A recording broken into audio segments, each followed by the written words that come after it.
Please like and subscribe to my channel and click the bell icon to get new video updates. Chapter 2. Present day 10 years later. Rise and shine, baby girl. Mum stops calling me that. I am not a baby. I'm 27, mum. Remember. I'll know, my angel, that you're a 27. But no matter how old you are, you will always be my little girl. Patricia. Leave the poor girl alone. My father's voice interrupted us in the doorway. As he ventures into the room with swag. I didn't know he has. Smiling. It's because you've been calling her baby girl. That's why she has refused to marry, thinking that she's still a baby. Father said as he hugged mum to his side. Huh. Whatever, dad. You are just jealous because mum gives me attention. I retorted back, smiling and pouting at him. Baby, let's go. He lovingly dragged mum from my room. I took my bath. Immediately my parents left my room and packed my bag. I have been doing this for the past 10 years. Coming to spend some time with them. Before going back to school then, but now I'm going back to work. My dad remarried 3 years later after I left for school. I now have a loving stepmother and an overprotective younger brother, even though he's just 7. He acts like an adult and I adore him so much. Good morning, sis. Mum said to tell you that breakfast is ready. He said, smiling. Speaking of the devil.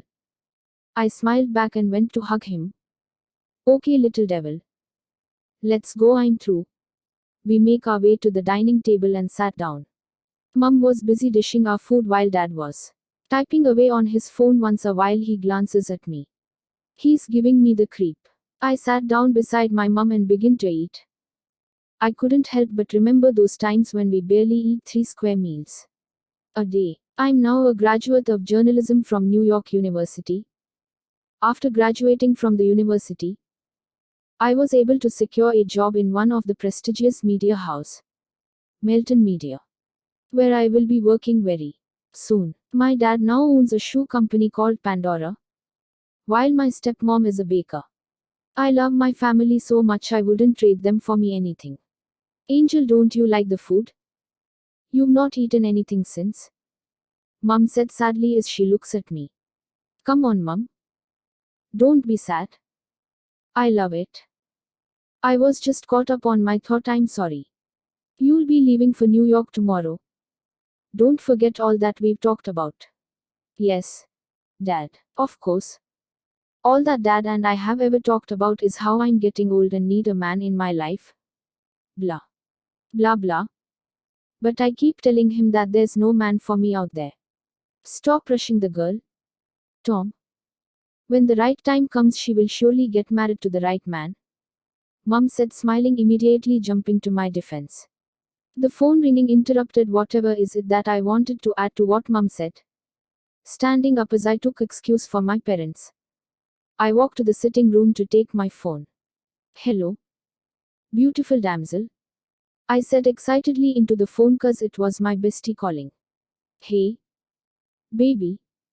Lillian practically shrieked into the phone as she couldn't contain her excitement. Please do come back fast. You know you need to help me shop for my wedding gown. I can't believe that I will be getting married, she said cheerfully. I groaned inwardly. I will make sure that I come back early, I told her, and she hung up the call after asking about my family. All these weddings things are not making me happy. Don't get me wrong. I'm very happy for Lillian, but sometimes I feel like life is so unfair. Why does Lillian have to have it all, while I have nothing? Immediately I walked back to the breakfast table and sat down. I look at Mum and smile. I mouthed her a quick thank you. I love the way she defends me. It makes me miss my mum more. Dad, I will be leaving for the airport very soon. I'll be resuming work next week. I want to go and get things done before my resumption, and we still have Lillian's wedding to shop for. Okay. When shopping for the wedding, make sure you also shop for a man for yourself, my dad said sarcastically to piss me off. Sometimes I wonder why I put off with a father like him. He keeps telling me to get a man for myself, without even worried if I might be a victim of a wrong relationship. Yes, Dad. I will make sure to shop for a man to piss you off to. We banter on and off until my mum stops us from it. Then I went to the airport to get home to prepare for my resumption the following morning. New York City, Michael's office. Michael Thompson, the director and CEO of the Thompson Empire, was sitting elegantly in his expensively furnished office, awaiting his friend. The office was decorated with ash and silver. The balcony is directly facing the center of New York. Michael loves to stand at the balcony when he's less busy and stare as people move around going through their daily businesses. Someone once said that in New York you could never be lonely due to the millions of people there. But right now Michael is more than lonely. Even when he's surrounded by two loving parents, two brothers, and a soon-to-be wife, he still feels like he's lonely. Ever since his meeting with Nina, he has never been the same. He felt like a part of him was missing. He could still remember the way he felt when was inside her. He could still remember the taste of her in his lips. How can he ever forget? It took all his willpower for him to leave her that morning. It was one of the hardest decisions he has ever made in his life. Michael, the blonde hair, about 6 feet 5 inches tall man, walked to the office elegantly and looked at the man in front of him. After calling him and noticed that he didn't respond, he calls him again a little bit louder this time. Michael. He blinks twice and stares at the person in front of him like he has never seen him before. A flicker of recognition shows in his face as he smiled widely. Daniel. I'm so sorry. I didn't see you come in. When did you get back?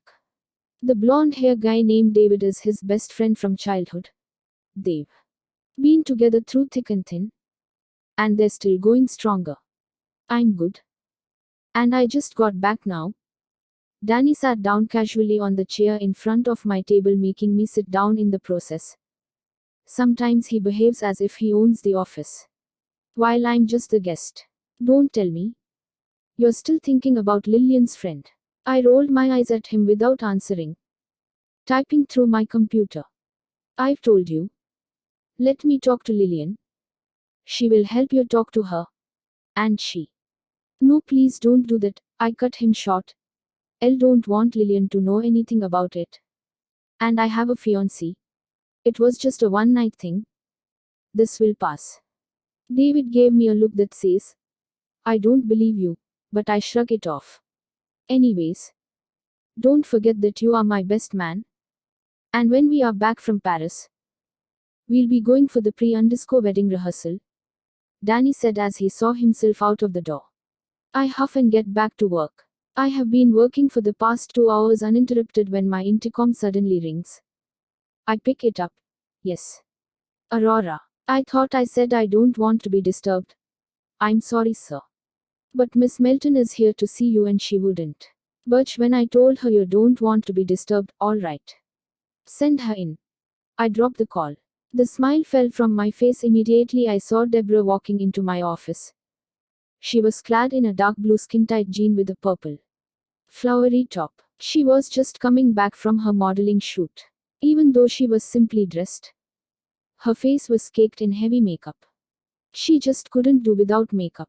That's one of the reasons why I can't ever fall in love with her.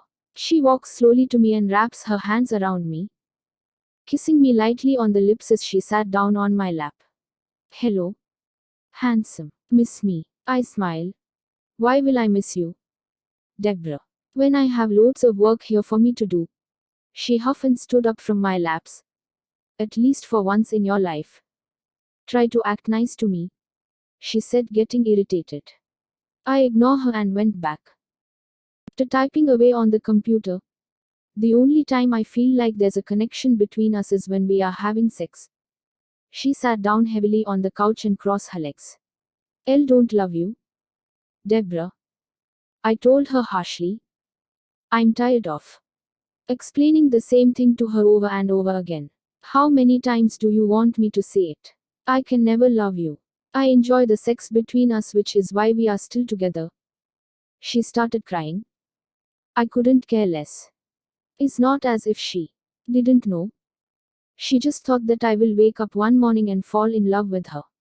It doesn't work that way, and besides, the one woman I'm in love with but can't have is in another country and I don't even know how to reach her. Not that I will want to. You are heartless, Michael Thompson, she screams and threw the flower vase on my table on the floor angrily. I ignore her. It's not the first time I'm hearing that. Anyway, my competitors in the business world know that I'm ruthless. Aurora, get a cleaner to come to clean the trash in my office.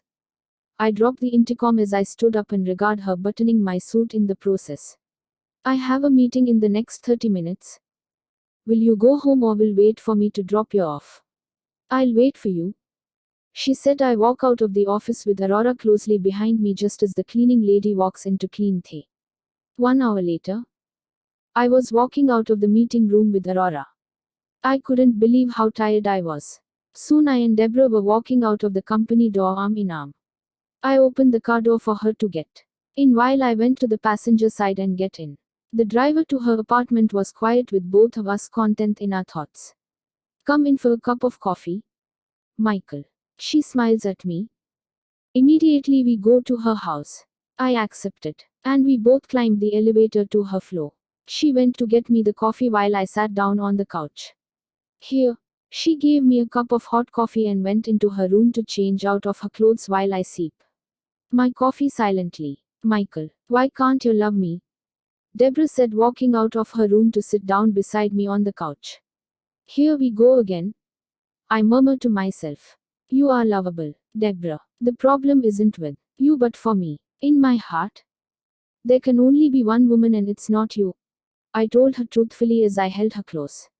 She sniffles as she tried to fight back tears. But I love you so much, Michael. I swiped my thumb gently across her face as I removed the tiniest drop of tears from her eyes. No, and I'm very grateful for that. What's her name? She asked me after she has calmed down. I smile as I remember that smile on her face and the way she told me her history without hiding anything from me. Nina, I replied after some time. She looks up to me with lust-filled eyes. The atmosphere changed. She leads me to her bedroom as I roughly undressed her. I slip my finger into and sex to find her ready for me. I enter her roughly and plunge deep into her, making her scream my name. I squeeze her boobs as I felt the pleasure building in me. Then I come fast in her arms. 30 minutes later, she lies down spent on the bed while I stood up to dress. I pick up my car key on the couch and saw myself out of the door, closing it gently not to wake her up, and drove myself home. Please like and subscribe to my channel and click the bell icon to get new video updates.